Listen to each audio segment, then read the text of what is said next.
va lire comme ça. Mais on va commencer cette prédication par l'ordination de notre pasteur ici, le pasteur David. On l'acclame. Amen. Parce que le jour que j'ai annoncé ici qui sera le pasteur de cette église, je ne l'avais même pas averti, même pas petit indice même que j'allais venir dire ça ici. Donc c'était à la surprise de tout le monde et de lui-même. Donc c'est comme si je lui imposais ça parce qu'on n'avait même pas causé. Je ne lui ai même pas essayé de poser des questions pour tirer sa langue pour voir s'il a des ambitions vers là-bas. Rien. Moi-même j'ai pris la résolution. Moi seul intérieurement je me suis levé, je suis venu puis j'ai déclaré. Et il s'est soumis à la volonté, même s'il savait que c'était un poids. Et cette semaine, maintenant, j'ai eu à lui demander, est-ce que tu sens que tu peux faire ce qu'on t'a annoncé sans t'avertir? Et il a dit que il va, à l'aide de Dieu, il va voir. Donc j'ai dit, ça ne peut pas se faire sans qu'on t'ordonne pour que Dieu t'aide dans ce ministère que lui-même il t'a confié. Parce que personne ne peut donner un ministère à un homme. Amen. Mais quand on donne une main d'approbation, on te donne l'onction. On te donne une libre liberté et on te donne les bénédictions. Amen. Et c'est pour les bénédictions sur son appel que nous ordonnons pour que tous les obstacles à venir, tout ce qui sera comme difficulté dans son ministère qui est déjà son appel, il puisse avoir une main derrière qui le pousse, qui trace le chemin, qui favorise, qui le fait avancer. Amen. Amen. Donc, on va l'appeler devant. On va appeler le pasteur David. Amen. Amen.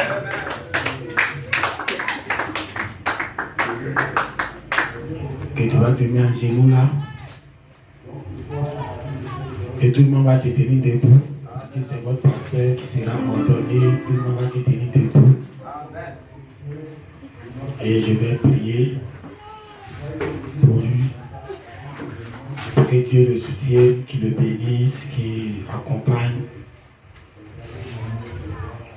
Un ministère qui est déjà dans sa vie depuis longtemps. Ça doit exploser. Et ce n'est que le Saint-Esprit qui peut faire cela. Donc on va fermer tous les yeux. Père Céleste, nous venons en ce matin, comme cela s'est fait dans la Bible. L'apôtre Paul était déjà appelé depuis l'éternité à être ton apôtre, ton serviteur. Mais les apôtres Pierre lui ont posé les mains, lui ont donné une main d'association pour qu'il puisse œuvrer librement dans le Saint-Esprit. Et ce matin, nous prenons cela comme exemple. Et notre prophète Abraham aussi a fait cela pour tous les ministères. Aujourd'hui, nous faisons cela pour ton serviteur ici, David. Nous demandons une main d'approbation pour son appel et qu'il soit le pasteur de cette église. Et que l'ange du Seigneur qui nous a appelés à ce ministère, qui nous a envoyés ici à Tiachari et qui a conduit les choses jusqu'à maintenant, soit avec lui, conduit ses pas jusqu'à ce que tu l'as appelé à accomplir dans ce ministère, il puisse l'accomplir. Que l'ange du Seigneur soit sa force, que l'ange du Seigneur soit son soutien, que l'ange du Seigneur soit celui qui sera tout pour lui. Soit avec lui en toutes choses, nous te le confions, nous bénissons son ministère, son appel, sa vie. Dans le nom de notre Seigneur Jésus-Christ, nous t'avons prié ce matin. Amen. Amen. Oui, aller à sa place. Donc aujourd'hui, la prédication peut-être a beaucoup décoré.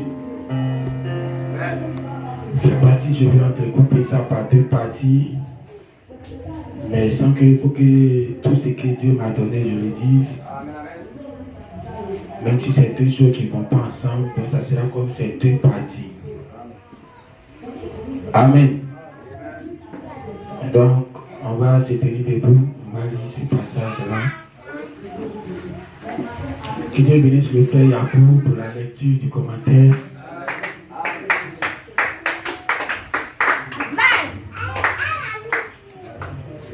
Dans Zacharie, tout ça c'est la même chose. Hein. Chapitre 3, à partir du verset 1. Il me fit voir Josué, le souverain sacrificateur, debout devant l'ange de l'Éternel, et Satan qui se tenait à sa droite pour l'accuser. L'Éternel dit à Satan, que l'Éternel te réprime, Satan, que l'Éternel te réprime. Lui qui a choisi Jérusalem, n'est-ce pas là un sont arraché du feu? Josué était couvert de vêtements sales, et il se tenait debout devant l'ange. L'ange prenant la parole dit à ceux qui étaient devant lui, ôtez-lui les vêtements sales. Puis il dit à Josué, vois, je t'enlève ton iniquité et je te réveille d'habit de fête. Je dis qu'on mette sur sa tête un turban pur. Et il mit un turban pur sur sa tête. Et il mit des vêtements. L'ange de l'Éternel était là. L'ange de l'Éternel dit à Josué cette déclaration, ainsi par l'Éternel des armées, si tu marches dans mes voies et si tu observes mes ordres, tu jugeras ma maison et tu garderas mes parvis. Et je te donnerai libre accès parmi ceux qui sont ici. Amen. Donc on va s'arrêter là. On va lire.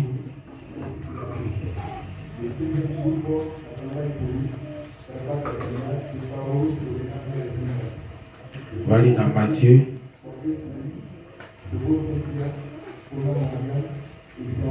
Dans Matthieu chapitre 11, le verset 30.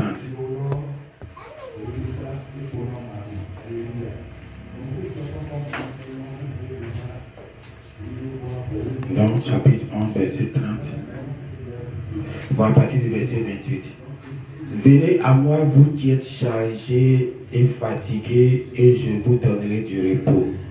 Prenez mon joug sur vous et recevez mes instructions, car je suis doux et humble de cœur, et vous trouverez du repos pour vos âmes, car mon joug est doux et mon fardeau est léger.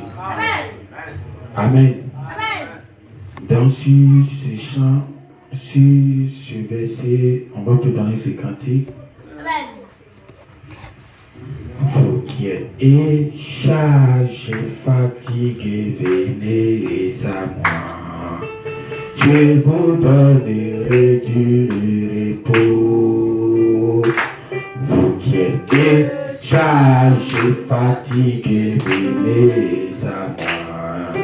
Je vous donnerai du repos. Venez, venez, venez à moi. Je vous donnerai du repos.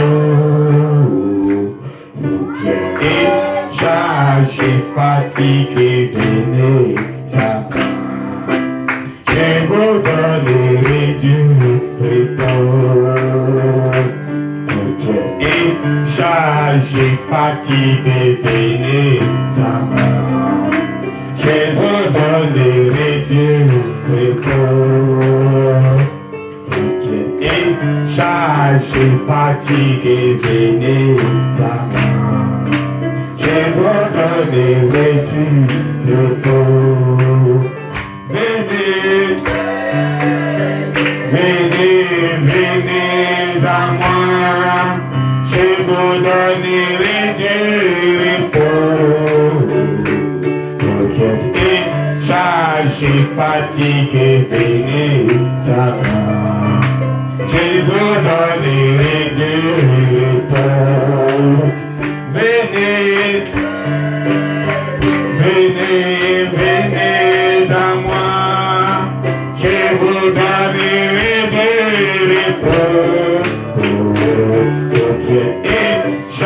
je suis fatigué, venez à moi.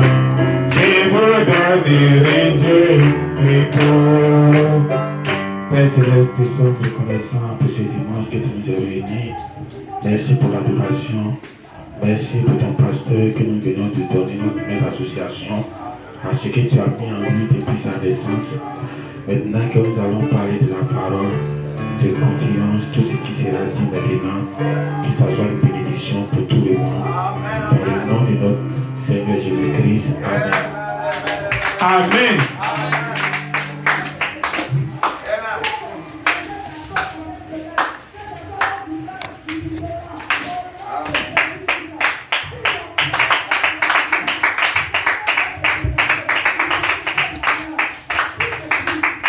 Branham avait prêché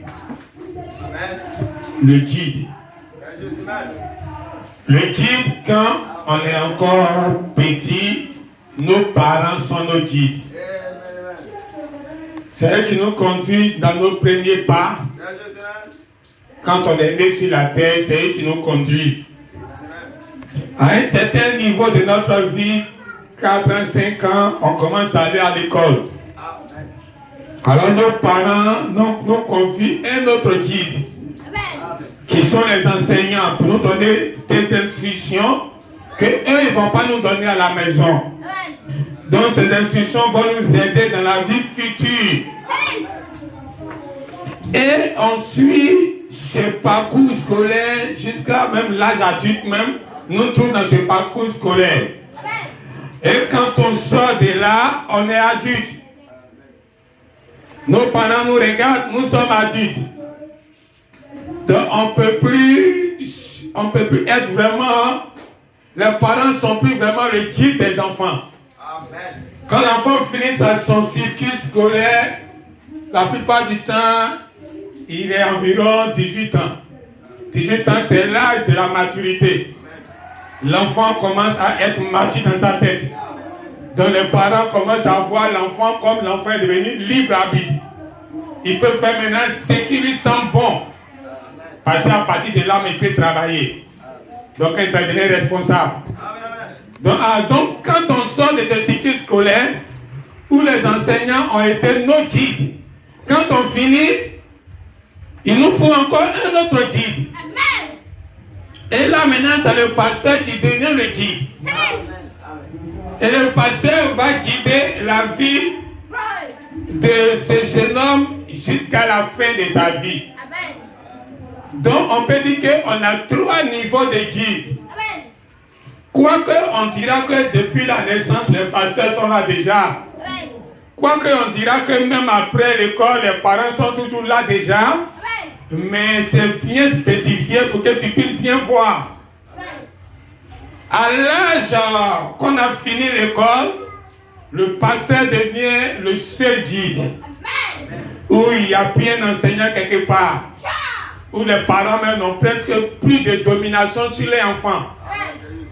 Or, dans l'âge adolescent, les parents ont encore une domination sur l'enfant. Donc le papa n'a pas encore, le pasteur n'a pas encore pris autorité. Parce que le papa peut dire à l'enfant qu'on ne peut pas venir à l'église et l'enfant à la maison. Donc l'autorité du père, du pasteur n'est pas encore bien affichée. Mais quand l'enfant devient adulte, il a fini l'école, ni l'école, ni les parents ont pouvoir sur lui. C'est le pasteur seul maintenant qui est la seule autorité de sa vie, qui le guide, et c'est ça qui finit sa vie. Amen. Alors vous voyez pourquoi Dieu dit d'être reconnaissant à nos parents. Parce que c'est nos parents qui nous ont fait. Depuis tu ne voyais pas clair, c'est eux qui voyaient clair pour toi. Tu vas aller tomber dans le feu, c'est eux qui t'arrêtent. Tu veux marcher mal, c'est eux qui t'apprennent à marcher. Donc le comportement, c'est eux qui te donnent. Et même quand ils te confient un autre guide à l'école, c'est eux qui pourvoient l'argent. C'est eux qui choisissent l'école qui sera bien pour toi. Donc jusqu'à ce que tu vas avoir tes raisons pour décider toi-même, les parents ont tout décidé pour toi. Et tout ça, c'est pour ton bien. Donc quand tu arrives à devenir quelqu'un de bien, tu dois être reconnaissant à tes parents. Amen. sacs de riz, payer la maison, payer la facture, prendre soin d'eux. Ça fait partie de ta réussite. Une partie de toi. Leur argent de vie, s'ils sont encore en vie, se trouve dans ton argent que tu gagnes. C'est obligatoire. Tu dois prendre soin d'eux. Parce que ce sont les premiers guides. Ce sont les premiers guides. Donc tu dois être reconnaissant à eux. De telle sorte que si un jour ils sont assis à la maison, ils savent qu'ils ont des enfants quelque part. Donc ils ne peuvent pas mourir de faim. Ils ne peuvent pas avoir problème de facture, de loyer, tout ça. Mais les enfants qu'ils ont mis au monde vont revenir leur subvenir à leurs besoins. Amen. Ça c'est le premier guide. Le deuxième guide de la vie, c'est l'école. Et l'école là, tu ne vas pas, les maîtres sont payés pour ça. Amen. Ils ne sont pas guides à 0-0. Amen. On les paye pour qu'ils soient ton guide. Ils ont un salaire pour qu'ils soient son guide. Ils vivent de ça. Les factures sont payées pour ça. Les maisons sont payées pour ça. En temps normal, on doit avoir les cités où on va dire les instituteurs, les professeurs, ils sont dedans et ils ne payent pas. Tout ça fait partie de leur salaire.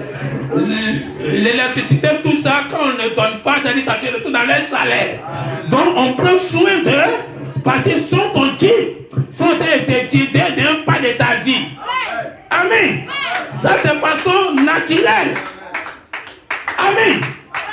Alors qu'on arrive au troisième niveau, qui est le pasteur maintenant qui prend le relais des parents et des maîtres, lui aussi, il ne peut pas vivre sans pouvoir. C'est pour ça que Dieu a prévu les dîmes et offrandes. Et le Nouveau Testament même a été plus aigu encore dessus. Il a dit que vous fassiez part de tous vos biens. De tous vos biens. Et quelqu'un a interprété, il a dit, avant que tu aies ventilateur, ça c'est son interprétation, et je crois que c'est pas loin d'être la vérité. Avant que tu aies ventilateur chez toi, il faut voir si le passé à ventilateur. Hein? Avant que tu aies climatisé chez toi, tu es dormi dans le fou. Dans le climat, on appelle ça comme le frayon. Tu dois dormir sous frayon. Mais avant de dormir sous frayon, tu as pensé à ton passé, tu dors sous frayon. Allez, par la bénédiction, pas de là. Si les instructeurs là, on ne leur donne pas, ils ne t'enseignent pas. Et c'est logique. Voilà pourquoi quand ma fille s'en va à l'école et puis elle dit que les professeurs sont là, et puis mais vous crevez pour les professeurs. Vous ne laissez pas un seul crever. Parce qu'il faut qu'on les paye pour qu'ils vous enseignent. Et c'est pour ça aussi qu'ils ont reçu l'argent pour payer les instituteurs. Amen. Donc, et le bienfait qu'on vient faire à nos parents aussi, c'est nos bénédictions. Amen. Alors on ne peut pas avoir un guide spirituel et puis on l'abandonne. Livré à lui-même. Et on fait cela à notre rythme. Ça veut dire que ce rythme, le jour qu'on veut, on paye 10. Le jour qu'on veut, on ne paye pas. Non! Ce n'est pas comme ça. La Bible dit, prenez mon fardeau. Quand on dit fardeau, ça veut dire que quelque chose te pose sur toi comme un poids. Tu veux, tu veux pas, on l'a mis sur toi. Amen. Quand le pasteur a un fardeau en retour, que vous ne connaissez pas, la Bible dit que ceux qui vous enseignent, vos pasteurs sont les gardiens de vos âmes. Mais comment ils sont gardiens? Tu penses que pour qu'on puisse voler une maison, le gardien, il doit. C'est lui d'abord, on attaque.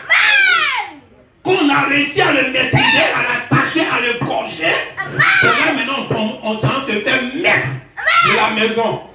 Donc quand tu dis que ça dit, on va lier d'abord le l'homme fort de la maison.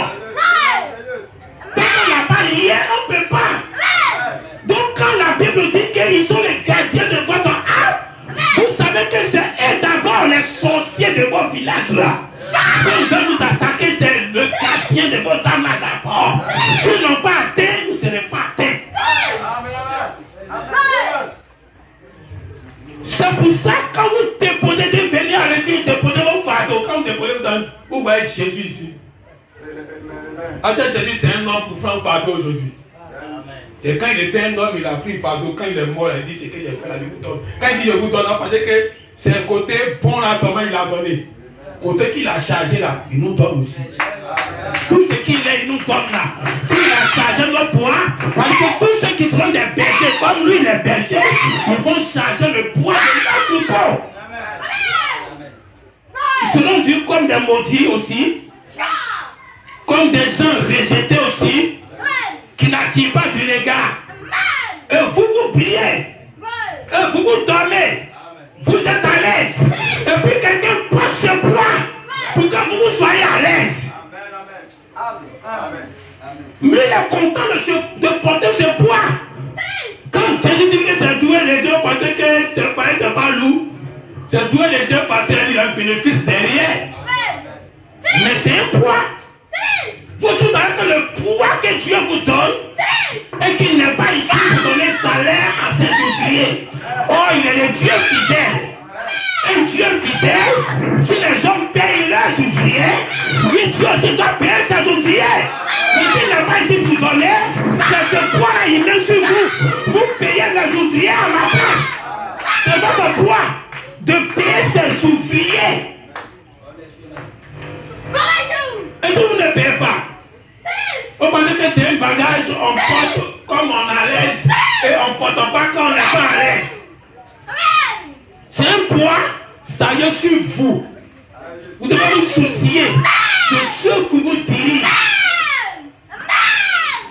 Est-ce qu'il a mangé aujourd'hui? Comment il a dormi? Comment il s'est réveillé? Le mois est fini, il est sorti de ma maison. Est-ce qu'il a payé pour lui?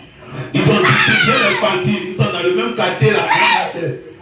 Ils sont dans le même quartier. Au moment où vous recevez les factures, le pasteur aussi a reçu pour lui. Si pour nous est comme ça, multiplions par 4 et voyons ce qu'il a reçu. Qu'est-ce qu'il fait? En dehors, comme je le vois dimanche ici prêcher, qu'est-ce qu'il fait? Quand il veut faire comme vous, ça ne marche pas. Il ne peut pas dire au pasteur comme vous. Même quand il veut faire, ça ne marche pas. Et j'ai dit ça ne marche pas. Vous savez, il y a longtemps, il y a fait une chose où j'étais dans un milieu, j'ai dit ça à l'église. Où quelqu'un m'a donné, il a parlé de Dieu quand tout le monde était content, puis qu'il m'a donné l'argent. Puis il avait honte de prendre, il dit, il ne prend pas. Et après, j'ai quitté là, et puis quelqu'un m'a dit, tu dois prendre. En ce moment-là, je vivais par mes propres moyens. Si quelqu'un n'a pas besoin de l'argent de quelqu'un, donc quand il y a tout le moment, il passait des mots. Et c'est depuis ce son, quand j'expliquais à l'église, j'ai commencé à prendre l'habitude parce que j'ai honte de prendre votre argent. Et maintenant, je n'ai plus honte. Quand tu me donnes, je suis fier de prendre. Mais avant, j'avais honte. Mais c'est ce son-là qui m'a aidé. Alors, vous devez vous dire que chacun porte le poids les uns et les autres. De façon que votre cœur est tranquille. Vous travaillez tranquille.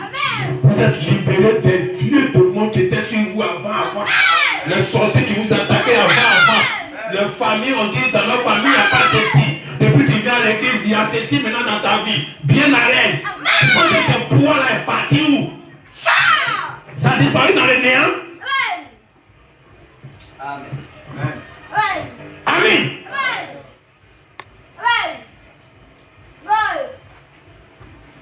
Alors, vous devez vous souvenir de vos dirigeants. Et vous savez, Dieu sait faire la part des choses.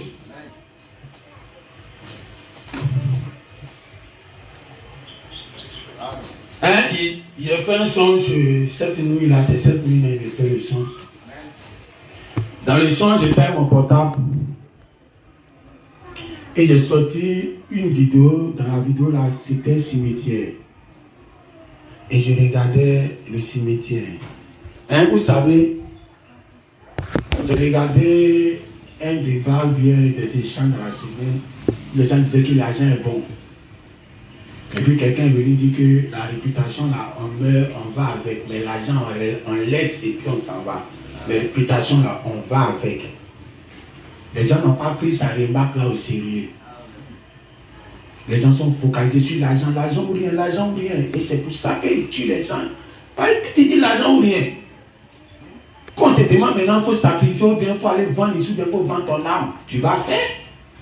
Si tu vas tomber dans l'eau, je préfère aller mourir que de rester ici pauvre. Tu vas faire. Et c'est ça, on les voit, ils meurent dans les rivières partout, au nord de l'Afrique là-bas. Cadeau, ils sont loin des démons de l'argent. Quand Jésus parlait depuis la vie que maman était tuée là, c'est maintenant de la voir ça face à face. Les gens, mais leur vie n'est rien à cause de l'argent.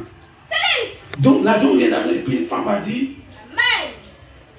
une femme musulmane qui a dit, l'argent là, comment tu vas laisser ça ici, puis tu vas partir.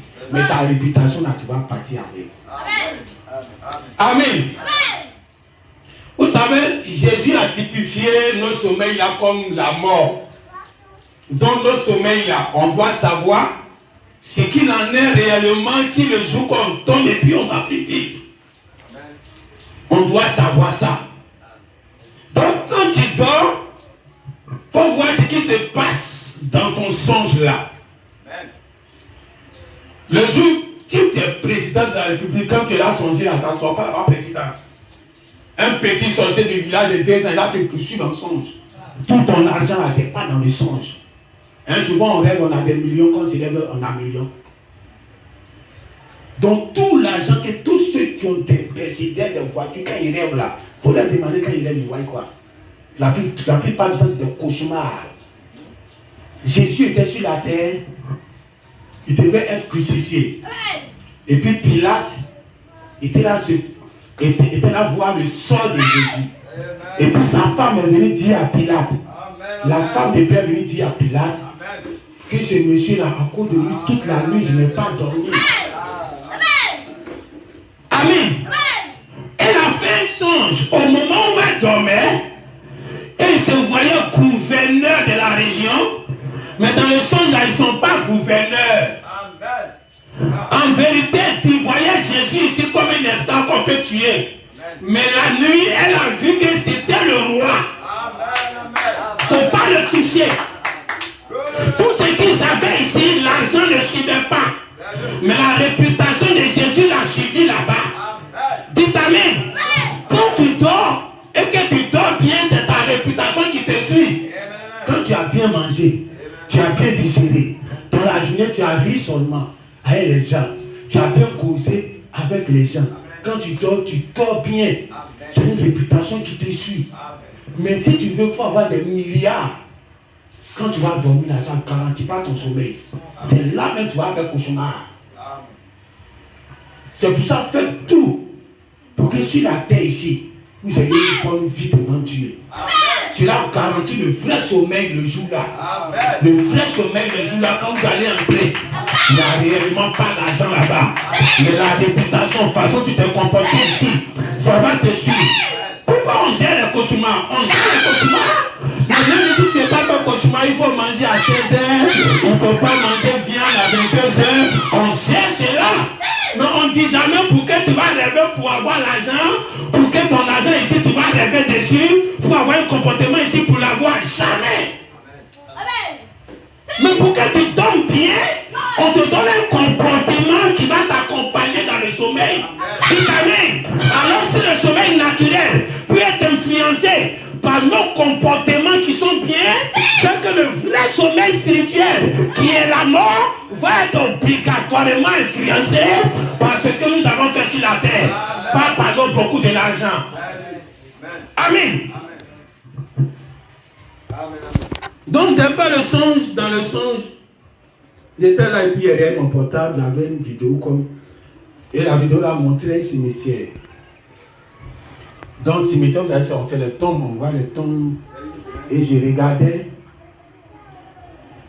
et ça me plaisait. Hein, je n'ai pas dit d'abord pourquoi ça me plaît, mais ça me plaisait. Et c'était comme si je pouvais télécharger le mal derrière. Et je n'ai pas téléchargé le mal. Quand tu télécharges le mal, les démons viennent dans le cimetière là. Donc, je n'ai pas téléchargé. Donc, tu avais deux possibilités. Tu vois et puis tu télécharges le mal. Je n'ai pas téléchargé. Donc, moi, j'ai laissé dire, je préfère comme ça. Et puis, j'aimais. Et puis, je me suis retrouvé sur une terrasse là, les gens étaient assis. Et la soeur Abraham est venue. Et elle est venue. Et puis, il y avait quelque chose de compliqué qu'il devait lui dire de faire. Et André était sur son fils. Elle devait faire, je ne me souviens pas bien, parce que je voyais que c'était comme si depuis la hanche de son fils jusqu'à en bas, tout. Quelque chose devait être fait et elle n'a pas fait. Alors j'ai dit, mais qu'est-ce que vous avez sur votre fils là? C'est pas comme ça, j'ai dit de faire changer. Mais c'est elle qui était là. J'ai dit changer. Quand il dit changer, il y avait un monsieur qui a côté qui m'a dit, mais ça sera difficile maintenant de changer. Et à ma grande surprise, elle a commencé. C'était difficile, mais elle faisait. Puis il me disait à mon cœur dans le son qu'elle a fait quand même malgré que c'est difficile. Et puis elle faisait. Et puis elle réussissait à faire. Dans sa volonté de vouloir faire, on voyait que c'était impossible maintenant de changer la statue là qu'elle avait fait là. Mais elle arrivait à faire quand même. Et ça réussissait jusqu'à... Après maintenant, j'ai pris son portable. Un portable comme ça aussi. Et j'ai vu la même vidéo qui montre cimetière là. La même vidéo là, c'est comme si tout le monde a ça. Donc elle avait ça aussi. Et j'ai regardé, et j'ai vu le monstre, les démons, comme les démons que les gens ont montrés au Brésil là, qui sortaient de ce cimetière là, de ce tombeau là. Et puis ça devenait horrible. Et puis je lui ai dit, mais qu'est-ce que tu as fait? Tu as téléchargé les démons là derrière. Elle dit, oui, elle avait dit, mais tu ne devrais pas faire. Et je vais vous dire pourquoi maintenant j'ai aimé le cimetière. Sinon, depuis le début, c'était ça, mais je voulais dire ça à la fin ici. Et je lui ai dit, mais pourquoi tu as téléchargé les démons là derrière?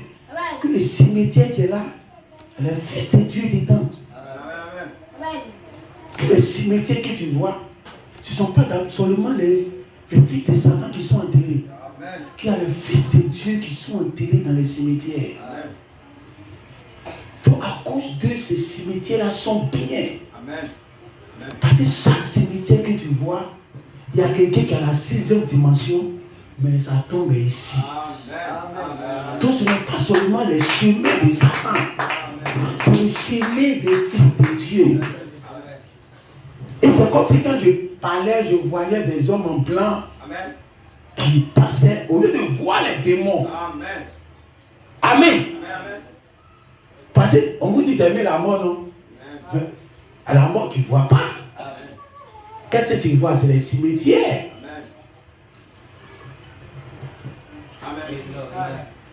Quand les femmes devraient, le dimanche matin, elles sont parties à la tombe. À la tombe pour aller voir le cadavre de Jésus pour embaumer ça. Elles ont gros cœur. À 3 jours, ça y est, à l'aube de s'exploser, de composer. Mais elle partait quand même. Et elle se demandait qui va ouvrir la pierre. Et puis elles vont rentrer derrière le corps là. Amen. Et puis elles vont aller faire travailler la planche tant que c'est arrivé où ça va devenir bizarre. Vous voyez le caractère de la femme. Et c'est là qu'elles sont parties trouver 2 anges au cimetière. Amen. Donc il ne faut pas voir le cimetière comme un endroit horrible. C'est par là que le corps des fils de Dieu ont été enterrés. Et ils sont là-bas, les yeux sont où on les a enterrés. Dites Amen. Quand Moïse devait mourir, quand il est mort, dans Jude, la Bible dit que Satan est venu discuter le corps de Moïse. Un corps qu'on dit qu'on ne sait même pas où ça a été enterré. Et puis Satan vient discuter ça. Amen. Moïse est mort.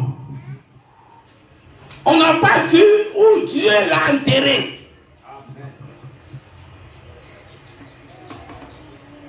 Mais quand Dieu faisait les choses en ce temps-là, il ne pouvait pas montrer le corps de Moïse et puis Babaton. Parce que la petite chose qu'il avait fait devant eux, Le poids qu'on met serpent dessus, le serpent d'Aïré, que ça leur donnait la guérison, c'est devenu un sujet d'idolâtrie.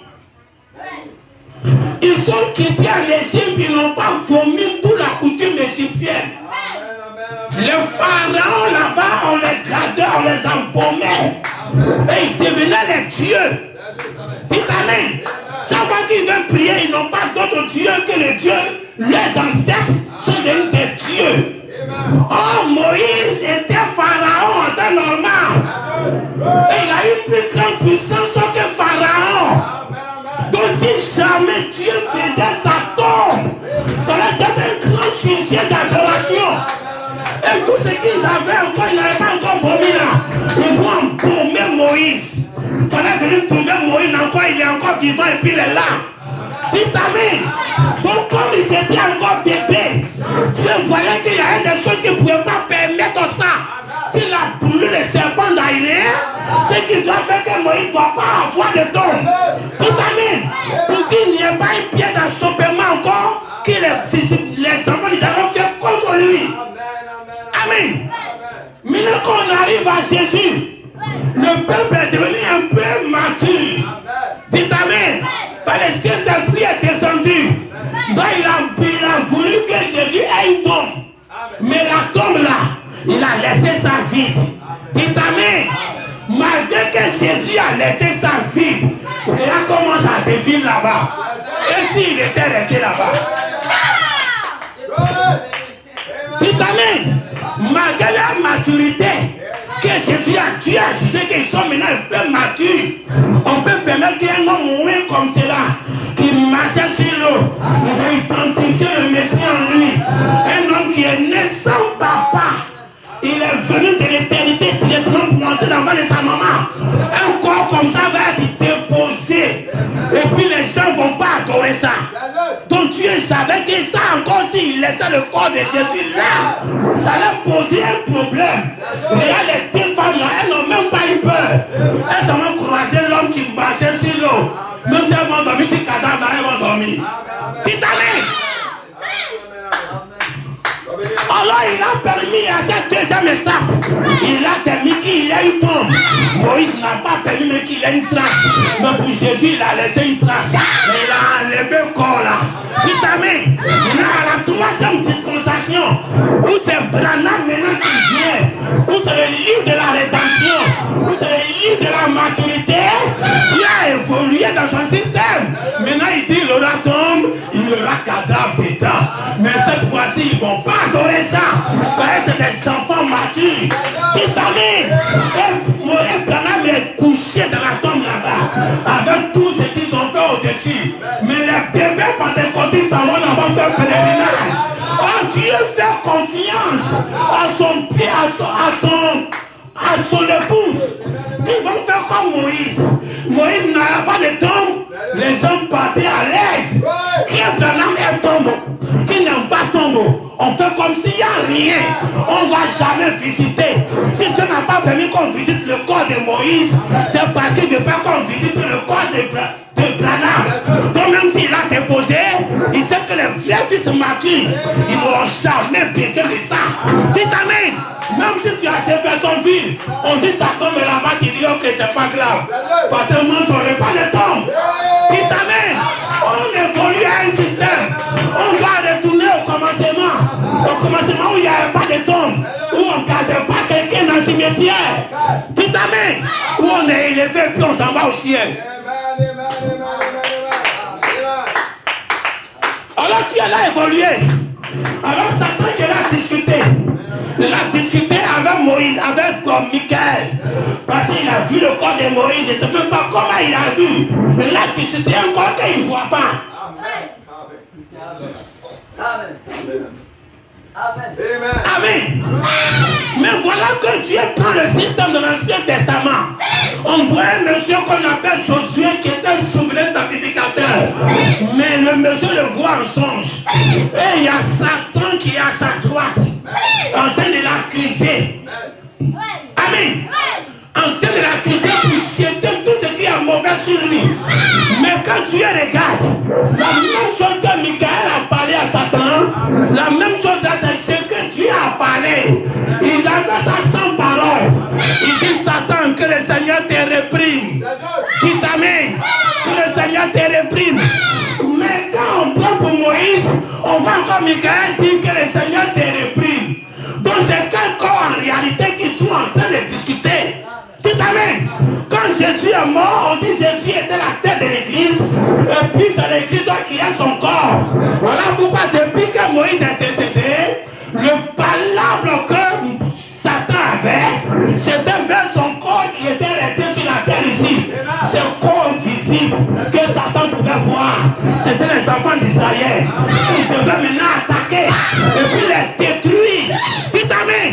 Et il a fait tout. Il les a détruits. Amen. Intégrité après intégrité. Idolâtrie après idolâtrie. Quand ils ont tout fait tout ça, quand Dieu me regarde, il dit Satan, il faut limer ça. Et puis Satan a limé. Et puis maintenant ils n'avaient plus pays. Mais c'était ce corps-là que Satan est là discuté. Parce que Michael, quand il descend pas pour chercher un corps. Amen. Amen. Amen. L'acclame le Seigneur. Amen.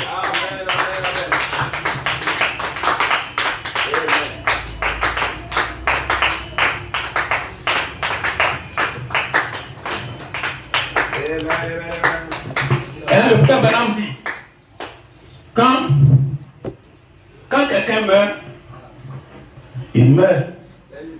Quand il est mort, son âme s'élève. Et on a vu des vidéos qui ont pu filmer, qui ont pu capter comment l'âme s'élève. L'âme connaît la route. Dites Amen.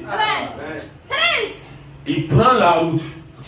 Il dit, il rentre d'abord dans un truc noir.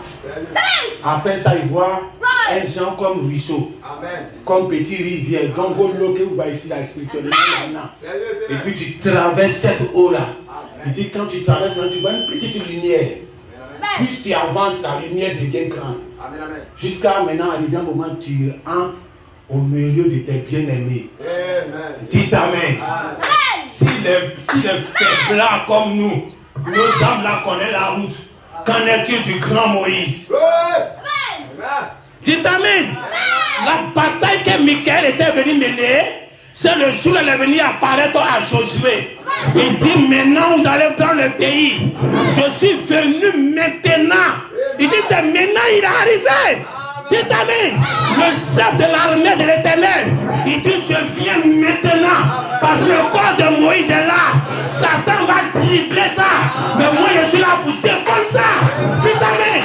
Sans parole, il a défendu le pays. Sans murmure. Sans que quelqu'un sache que Michael est là. Michael sera dans ton camp. Il ne parle pas. Les gens ne savent pas qu'il est là. Mais tous les démons, tu n'as pas affaire à ces hommes-là. Tous les démons, ils fléchissent chez nous quand tu passes. Parce que quand ils regardent, après que Branham soit parti, le corps est resté. Dites Amen. Quand tu fais quelque chose qui est mauvais, quand tu t'en vas et puis tu n'as pas payé, tes enfants payent. Donc les esprits connaissent ça. Quand Moïse a fait jusqu'à, il fatiguait Satan, il attendait. Toi tu vas quitter là. Ce que tu vas laisser derrière là, c'est ça on va voir. Quand Branham était là, il dit Branham disparaît, il apparaît ici. Branham prie les démons, qui prient. On dit ok, toi on ne peut plus rien faire contre toi. Amen. Mais quand tu vas partir à ton église qui va rester derrière ici, ce que tu vas appeler église du message là, ils vont comprendre. Dites Amen. Et c'est là que Satan vient pour réclamer le message. Tous ceux qui sont dedans, ils font tout pour qu'ils vont aller à gauche. Mais c'est là qu'on dit en ce temps de la fin encore, il s'élèvera Michael. Le même Michael. On dit en ce temps de la fin, en ce moment-là, s'élèvera Michael, le défenseur des enfants de mon peuple. Dites Amen. Pas le défenseur d'un cadavre. Hein? Jésus. Il partait pour aller mourir. Sur la route, il demandait qui dites-vous que je suis? Lui il a dit que tu es Élie. Il a dit que tu es Jean-Baptiste de retour. Il dit bon, vous-même vous dites quoi? Pierre dit, tu es le fils du Dieu très haut. Ici, ça, c'est Dieu même qui t'a parlé. L'homme ne peut pas dire quelque chose comme ça. Parce que quand tu me vois là, tu ne peux jamais penser ça. Même quand on dit même que je suis né sans papa, même les gens n'arrivent pas à croire. Il dit toujours que ce n'est pas son papa qui est, on le connaît les musées ici là. Il n'arrive pas à croire ça. Amen. Donc même si Dieu a rendu témoignage à la montagne là-bas, tu n'étais pas le seul. Il était là avec Jacques et puis un autre. Mais eux tous ils étaient là et personne ne pouvait témoigner. Mais le jour là c'était Pierre. Et Dieu a vu quelque chose en Pierre. Que c'était Dieu qui parlait en lui. Ils ont continué leur chemin. Arrivé devant là-bas, il est là, Jésus a annoncé sa mort. Que bientôt il va quitter la scène. Il est à Jésus, puis le même Pierre est à Jésus. Il dit, tu ne dois pas mourir. Jésus le regarde. Jésus dit, arrière de moi, Satan. Car tes pensées ne sont pas les pensées de Dieu, mais des hommes. Donc, Jésus a attribué deux choses à sa pensée. Il a attribué sa pensée à Satan. Et puis il a attribué sa pensée aux hommes. Donc quand un homme pense, c'est Satan qui est la pensée. L'affection que Pierre avait pour lui, pour dire que je veux te garder avec moi, tu ne dois pas mourir. C'était une affection satanique. Mais c'était humain. Ce côté-là, c'est humain. Tout le monde a ça. Hein, le prophète Branham, sa femme, sa première femme, elle est décédée. Nouveau-né est là. Billy Paul est encore jeune. Puis maman est partie. Jeune comme ça. Quand elle va à l'hôpital, la pensée se plaint. Pourquoi Dieu peut lui faire ça? Pourquoi elle est partie? Elle quitte dans la 6e dimension, elle revient. Elle s'élève. Elle dit, pourquoi tu m'as fait revenir? Amen. Branham a commencé à dire, mais on a des projets. On a encore on a beaucoup de temps devant nous. Voyez le bébé qui est là. Tout ça, là, on doit s'occuper. C'était les pensées des hommes. Et ça, c'est Satan qui l'a parlé. Sa femme était devenue plus spirituelle que le prophète. Parce qu'elle est entrée dans notre dimension. Elle dit, tout ça, c'est plus un problème pour moi. Il faut prier, je vais retourner. Amen. Comment j'ai quitté la terre? Comment j'ai laissé mes enfants? Comment j'ai laissé ma femme? Comment les choses vont se passer derrière moi ici? C'est Satan qui est là de parler. Dieu ne parle pas comme ça. Dites Amen. Dieu n'est pas dans cette affection-là. Quand tu vas quitter la terre, Dieu va faire les choses derrière toi. Comment tes enfants vont réussir? Si tu es là-haut, Dieu va les faire réussir. Si tu n'es pas là-haut, il va les faire réussir. C'est comme ça que Dieu pense. S'il doit avoir un malheur, même si tu es là, ils auront ce malheur. Si tu n'es pas là, même peut-être que Dieu va les préserver du malheur, parce qu'il est le Dieu des orphelins. Tu savais? Mais quand tu deviens trop affectif, on va faire revenir Branham. C'est Satan qui l'a parlé. L'affection ne vient pas de Dieu. Dites Amen. Quand il a dit à Pierre que ce jour-là, ce n'est pas toi qui l'as parlé, mais c'est Dieu qui l'a parlé, c'est parce que c'est une révélation. Tant que ce n'est pas une révélation, qu'il y a les émotions salaires dedans, ça vient de Satan. Hein? Donc chaque fois que tu penses à tes émotions naturelles que tu as, comment je vais manger, comment je vais partir à l'église, comment je vais laisser mon travail, comment je vais accomplir la volonté que Dieu m'a dit de faire. Les hommes m'ont dit de faire. Il y a des frères ici qui ont des contrats. Ils courent pour avoir ces contrats-là. Et quand dimanche arrive, il y a bataille. Satan est là te parler. Le jour que tu restes à la maison, tu ne viens pas à la prière. Parce qu'il y a les sentiments charnels qui ont pris le dessus. Hein?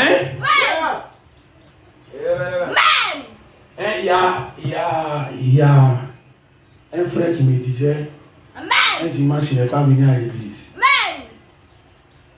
Je lui ai dit pourquoi il n'est pas venu. Il dit il était en discussion avec sa femme, donc ça l'a mis dans un mauvais état. Et à cause de ça, il ne se sentait pas bien pour venir à l'église. Mais ce jour-là, sa femme était à l'église.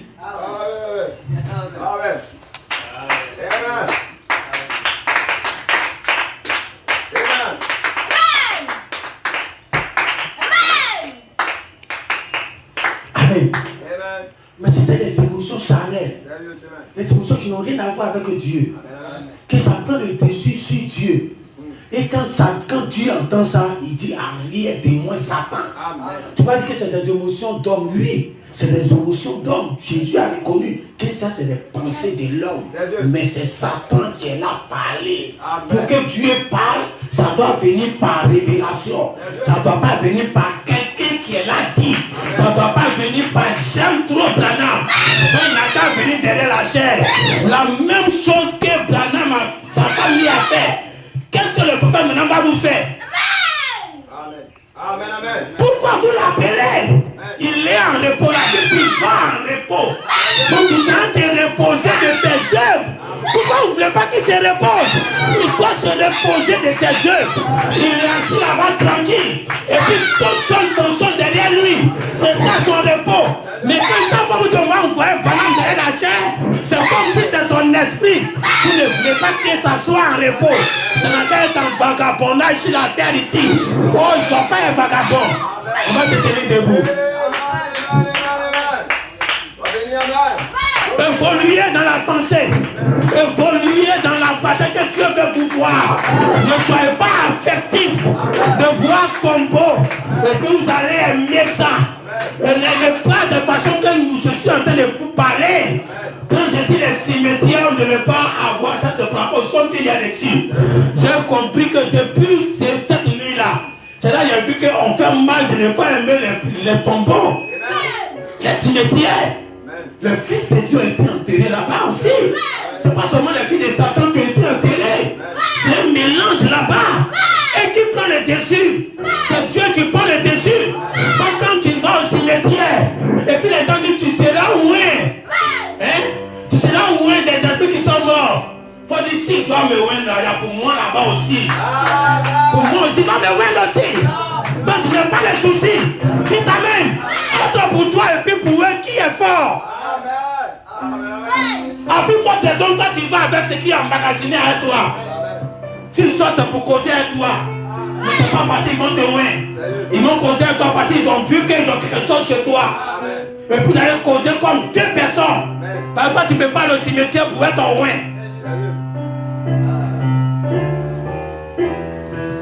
Alors le jour que les morts vont quitter les tombes, c'était les tombes spirituelles. Ils vont sortir des tombes.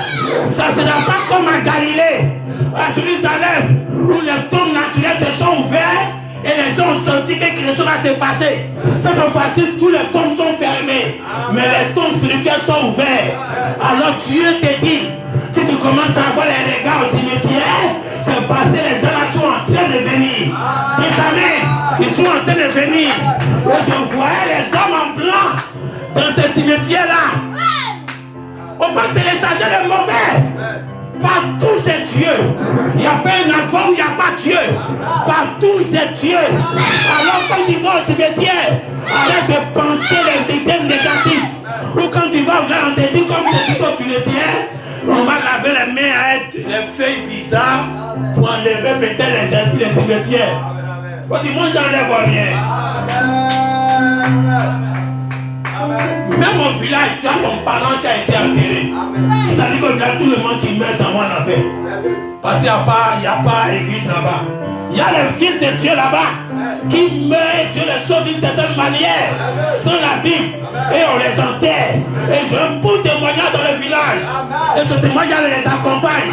Alors quand tu t'en vas, tu dis certainement dans ce cet endroit-là, il y a un fils de Dieu comme moi qui a été enterré ici aussi. C'est mon endroit.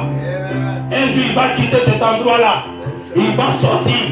Et il va se promener ici comme nous. Il va manger comme nous.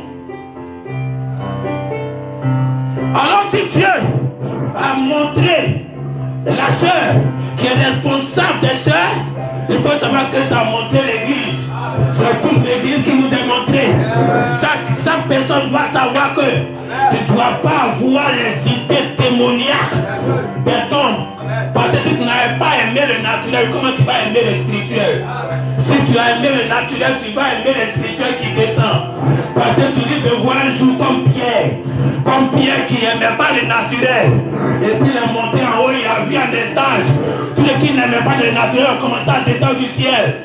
Tous les possédés descendaient du ciel. Tous les animaux qui étaient là totem descendaient du ciel. Et il a dit je ne mange pas. Et Dieu est en plus de rentrer en confrontation avec lui. Alors toi, il ne faut pas que ça va se passer comme ça. Le jour là où Dieu va typifier les anges qui sont en train de venir vers toi comme un cimetière spirituel qui est en train de descendre. Il ne faut pas être effrayé. Il faut te sentir à l'aise. C'est des frères qui sont là arrivés. C'est des tombes spirituelles que Dieu va ouvrir. On voit ici que c'est fermé. Mais ils sont déjà au dehors. J'ai appris quelque part que dans les cercueils, là, on met un trou. Dans les croyances, il met un trou. Pour que l'âme va pouvoir sortir. Ça, c'est ton pensée charnelle. Dites amen. Un sorcier n'a pas de mur. Un sorcier n'a pas de porte. Un sorcier n'a pas de distance. Il arrive où il veut. Il rentre où il veut. Ça, c'est un sorcier. Qu'en est-il de l'âme qui ne fonctionne plus avec ces éléments? C'est lui qui va besoin de trous pour sortir. Le jour même que tu étais là expiré, si c'est à l'église ici, qu'on dit le frère il est tombé, le passé est tombé, c'est en cet instant-là que l'âme est sortie. C'est pas quand ça va te mettre dans le trou là-bas. Alors commence à voir différemment. Tes pensées doivent évoluer. Tu dois voir Dieu partout. Dieu est en tout. Dieu domine en tout. Et tu ne dois pas voir Dieu dans un secteur où les gens voient Dieu dans les banques. Ils ne voient pas Dieu ailleurs. Ils voient Dieu à la tombe. Mais ils ne voient pas Dieu ailleurs. Toi, tu ne vois pas Dieu à la tombe. L'ange Michael n'est pas venu faire parler de corps.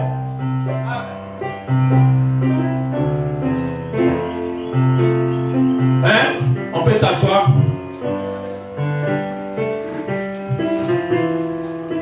Regardez Josué. C'est une partie du message. J'allais omettre ça.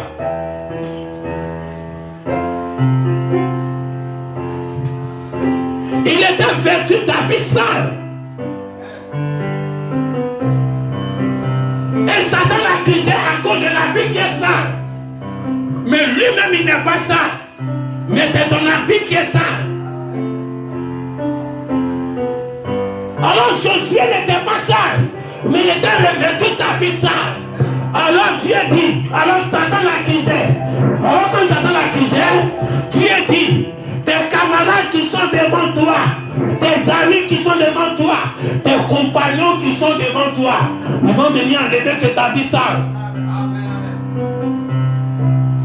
Depuis que l'an du Seigneur a commencé, depuis qu'il a fini avec Adam, il a commencé à chevaucher avec les hommes. Il était revêtu d'habits sales. Les habits qui ne pouvaient pas l'arranger. Chaque fois qu'il portait un habit, Satan voyait un défaut sur l'habit. L'habit était sale. Jusqu'à Moïse, tous les habits étaient sales. Les boucs et les agneaux ne pouvaient pas effacer le péché de quelqu'un. Mais l'an du Seigneur, vous voyez ce monsieur comme c'est l'an du Seigneur. Ce n'était pas Josué naturel qui était le souverain sacrificateur. Ce n'était pas lui. Mais Dieu représentait ce Josué-là parce qu'il a pris le même Josué. Le même nom de Josué. Et il le répète comme là. Sous le souverain sacrificateur, il avait revêtu des habits sales. Depuis tout l'Ancien Testament, c'était des habits sales. Hein? Toi, tu as un habit qui est sale. Et puis on donne un blanco pour cacher son grain qui est collé dessus. On met blanco. Mais Satan sait que c'est ça. C'est pour ça que tu ne montes pas au ciel. C'est pour ça que quand tout cela mourait, descendait dans son pays là-bas, Parce que réellement, tout ce que l'âme du Seigneur, tout ce que le Saint-Esprit portait dans l'Ancien Testament, tout était sale. Mais Dieu avait prévu qu'un germe allait venir. Le Messie allait venir. Alors, après le Messie, il a mis une pierre. Une pierre devant Josué. Donc, en réalité, les compagnons de Josué, qui étaient en face de Josué, c'était une pierre. Une pierre qui avait 7 yeux. C'était les 7 actes de l'église qui étaient dressés devant Josué, qui avait porté tous les vêtements de l'Ancien Testament, mais qui étaient sales. Vous voyez bien qu'on dit les vêtements au pluriel. Alors, ils vont te revêtir des vêtements de fête. Cette fois-ci, c'est un habit propre où Satan ne pourra pas discuter dessus.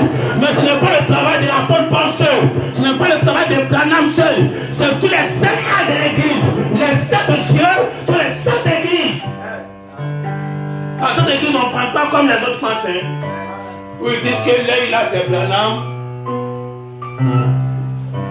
Et que ça ne nous concerne pas. Quand tu lis bien la Bible dit les yeux là. C'est les cônes. C'est le cône et puis sanctifier les deux. S'il faut lire, sanctifier les deux. Sanctifier pas seulement le messager. Alors chaque fois, quand Josué maintenant commence, ils ont enlevé l'habit sale. Depuis que Jésus est venu, l'habit sale a été enlevé. Alors on est en train de revêtir des habits de fête. Alors depuis ce jour-là, le Saint-Esprit a un nouveau visage. Le Saint-Esprit porte des vêtements que Satan ne peut plus accuser. Mais la perfection de cet habit de fête, pourquoi ça doit être beaucoup? Pourquoi ils vont te porter? C'est parce que c'est au fur et à mesure que la chose devient parfaite sur le Saint-Esprit. Chaque fois que Dieu regarde, chaque fois que Satan regarde, il y a une vérité qui n'est pas encore sortie. Mais les gens croient le mensonge, c'est une tâche.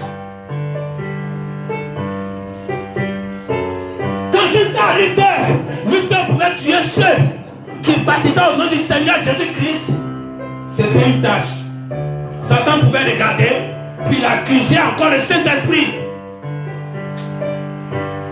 Quand le Saint-Esprit me dit, il y a quoi? Il dit, mais regarde les vêtements que tu as portés là. Tu ne vas pas sauce arrachée qui a collé dessus là. Mais ça continue. Cette fois-ci, dans le sang de Jésus. Mais le sang de Jésus va à la perfection. Depuis que ça venu dans la parole, ça va de gloire en gloire. Et ce sang de Jésus qui lave les péchés doit laver jusqu'à ce qu'il n'y ait même plus de taches dans l'église. Une église sans taches ni ride. Ce n'était pas au début, c'est à la fin. C'est en ce moment-là que l'un du Seigneur, le Saint-Esprit, peut se tenir devant Satan. Et Satan ne peut plus parler. Alors tu vas t'élever.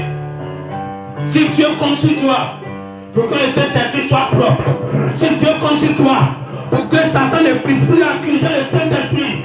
Pour dire que regarde ton habit là, c'est sale. Quand on dit habit sale, on ne veut pas forcément dire que tout est sorti dans la poussière. Une petite tache dessus, on dit c'est sale. Et nos soeurs qui sont là. Tu as porté ta robe, tu vois une petite tache là, finalement tu enlèves. Et nous-mêmes quand on porte les habits, c'est une petite tache sur l'habit là, on dit bon, c'est pas la peine, on dépose. Alors quand l'être du Saint-Esprit, celui il va avoir tâche et puis il va dire ça fait rien. Tu ne comprends pas encore la parole, tu dis ça fait rien. Tu mélanges tout dans la parole, tu dis ça fait rien. Même tu crées le problème à ton Josué, tu crées le problème au Saint-Esprit. Parce que Satan ne va pas laisser cette affaire. Il est l'accusateur. Il accuse jusqu'à il accuse même le Saint-Esprit.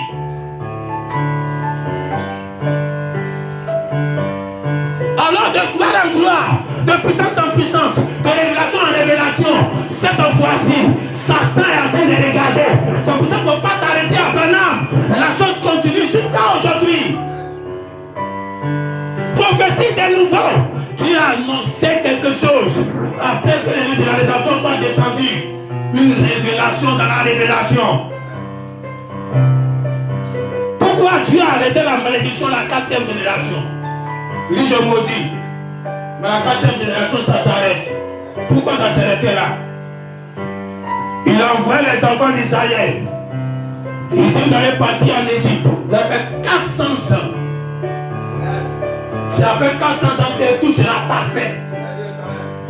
Le péché des Amoréens sera à son compte, c'est-à-dire parfait, accompli.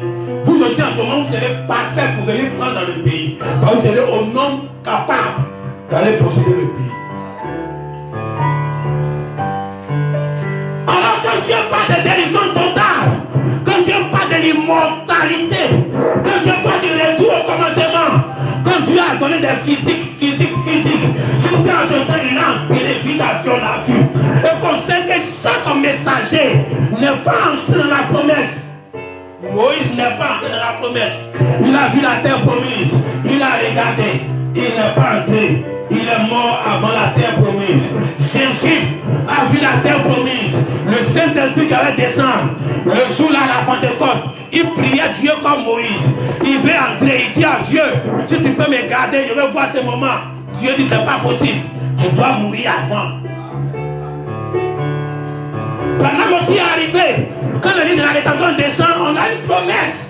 La promesse, ce n'est pas les dons. La promesse, ce n'est pas les miracles. Ça, c'est des promesses passées. Quand le livre de la rétention descend dans la main de l'homme, tu reçois l'immortalité. Branham voit le pays. Il fait entrer dedans. Il prophétise même que ça plaît dans 2 jours, dans 3 jours, que Jésus va venir et puis va nous prendre. Il espérait que ça allait être à ton temps. Mais Dieu dit, tu ne vas pas entrer dans ce domaine-là, dans l'endroit de l'immortalité. Tu ne vas pas entrer. On va t'enterrer avant. Alors regardez le schéma passé. Si ceux-mêmes qui ont mené les autres, ils sont morts avant la promesse. Jésus est mort avant la promesse. Si Branham est mort, il y a une promesse après. Ne vous arrêtez pas à lui. Il y a une promesse après sa mort, que lui-même il n'est pas entré dedans. Il ne peut pas entrer. Sinon ça gâte tout le programme. C'est pour cela, quand tu lis les 10 vierges, on voit que celui qui a crié, voici le bout, allait à sa rencontre, quand Jésus est venu, il n'était pas dedans. Dieu l'a retiré de la scène. L'enlèvement vient, lui qui a crié là, il n'était pas là. Alors sache qu'il y a un territoire que Dieu t'a promis. Il y a un domaine que tu dois entrer, que Branham n'est pas entré, comme Jésus n'est pas entré, comme Moïse n'est pas entré, Branham aussi n'est pas entré. Alors si tu sais qu'il y a quelque chose qui est resté, il est resté avant quelque chose, sur quelque chose avant tu dois entrer dedans. Alors ferme les yeux.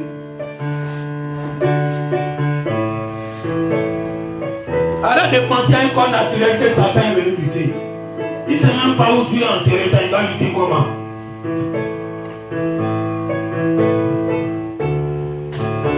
Mais Dieu vient te chercher. Dieu vient pour enlever l'église. Et Satan dit ok, c'est ainsi qu'il y a parlable. Je ne moins pas la tête. Mais le corps là, je vais voir si je peux attraper ça. Dans ton foyer, quand Satan ne te moint pas, c'est ta femme qui va limer. Voilà pourquoi ta femme doit avoir la double portion que toi. Là, tu es protégé. C'est pour cela que je vous dis toujours, elle m'a envoyé vos femmes à aimer Dieu que vous-même. Vous serez plus à l'aise. C'est ce que Dieu a fait pour nous. Il nous donne la double portion. Il dit, moi Jésus, je m'en vais. Vous aurez une plus grande puissance que moi. Vous allez manifester beaucoup plus ce que j'ai fait. Pourquoi? Par exemple, mon corps, tout le palabre là, c'est sur vous ça s'est passé. Passez-moi la tête là, je m'en vais. Alors le même Satan qui a lutté l'Israël, qui est le corps de Moïse, le même Satan va venir lutter l'église. Satan est assis dessus. Pourquoi on dit Satan lui-même, le siège de Satan, le trône de Satan, se trouvait même à l'église. L'homme impie, l'homme péché, combattu l'église. Justement, c'était lui maintenant la première église qu'on appelle l'église, c'était lui. Tellement il a a combattu ça. Il a réussi par gagner. Si tu veux avoir la Bible, rentre dans le catholique, tu auras la Bible. En dehors, tu n'as pas la Bible. Si Dieu voulait sauver quelqu'un, il devrait entrer dans l'église catholique là. Chercher son enfant là-bas et puis sauver. Il n'y avait pas de solution ailleurs. Satan avait dominé le corps de Dieu qui était resté derrière. Son palabre là, il avait presque gagné. Même Michael qui ne dort pas. Là, il est fait un certain monsieur. Pour tripler Satan. Aujourd'hui encore, après que la tête du message soit partie, regarde ce qui se passe dans le message. Toi-même regarde. Est-ce pas le chemin d'Israël? Où Satan était assis sur Israël? Où quand Dieu regardait Israël, il avait l'abomination dedans? Regarde le message. Est-ce pas à l'image de l'église après l'apôtre Paul? Où tout était dérangé? Où Satan même s'est assis sur l'église? On ne sait même plus ce qui est vrai. Les adorateurs ici, les adorateurs par-ci, par-là. Les joueurs de bande ici à gauche. Regarde dans le message. Satan, il ne combat pas le corps comme enterré là. Il faut commencer à lire. Juge 1, chapitre 9 là. De façon différente maintenant. Il faut savoir que le corps là, c'est ça que tu es là, tu es dedans entièrement. Et là, Michael est avec toi. Tranquille, sans discussion. Tu ne le vois pas, mais il mène le combat. Prions ensemble.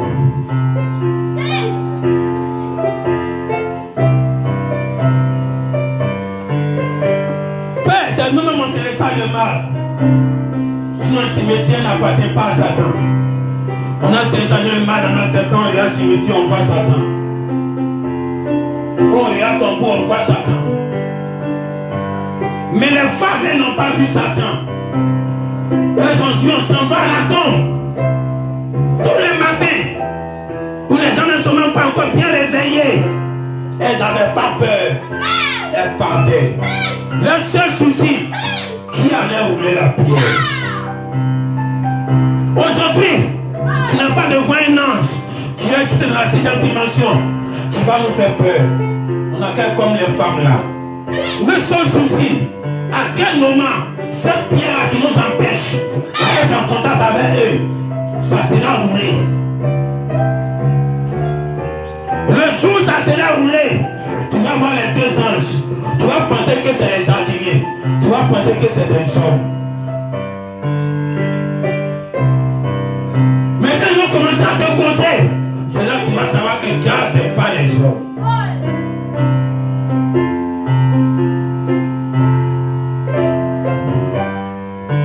Dieu t'envoie dans un domaine. Dieu te fait pousser à bout. Dieu te fait pousser dans les limites. Où toi-même tu dois savoir que l'enlèvement part d'un cimetière spirituel. Où tous ceux qui ont eu comme sur la terre vont se déverser sur la terre. C'est le cimetière spirituel. Tous les 16 éléments qui sont enfouis dans le sol vont s'élever de part et d'autre. C'est le cimetière spirituel. Ils vont sortir dans ta maison. Ce sont tes frères. Je regardais ce cimetière-là. Je voyais des hommes en blanc. Alors l'heure est arrivée où ils sont autour. Ils attendent le moment. Ils ne vont même pas t'avertir. Tu peux entrer même ce midi là et puis quelqu'un est assis chez toi à la maison. Ça ne va pas t'avertir. Comme la mort ne prévient pas. Tu peux dire à ton mari, tu vas te coucher. Et puis tu ne te réveilles plus. Tu peux dire à ton enfant, je m'en vais au travail. Je m'en vais à Pékin. Et puis tu ne reviens plus. On dit le monsieur il est resté en route. Il est mort. De toute façon, la mort ne prévient pas. C'est comme ça l'enlèvement ne va pas te prévenir. L'apparition va te montrer qu'il est l'heure. Alors sois dans cette limite-là, où tu sais que la mort ne te prévient pas. Ça peut te prendre au marché. Une femme faisait le marché, elle tombait la mort. Elle n'a pas prévenu. C'est comme ça un jour, ça ne va pas te prévenir. Tu serais en train de marcher, quelqu'un va t'accoster. Vous allez marcher ensemble. Tu vas penser que c'est un homme naturel. Avant que tu as ta rencontre, tu vas savoir que c'est un homme de la 6e dimension. Sorti du cimetière spirituel. Que tu as causé avec lui comme cela. Tu sais que l'heure est arrivée. Ce que toute l'histoire chrétienne a attendu jusqu'à aujourd'hui. 2023 peut être celui qui va éclore cela. Soit dans les limites de l'entente, soit dans les limites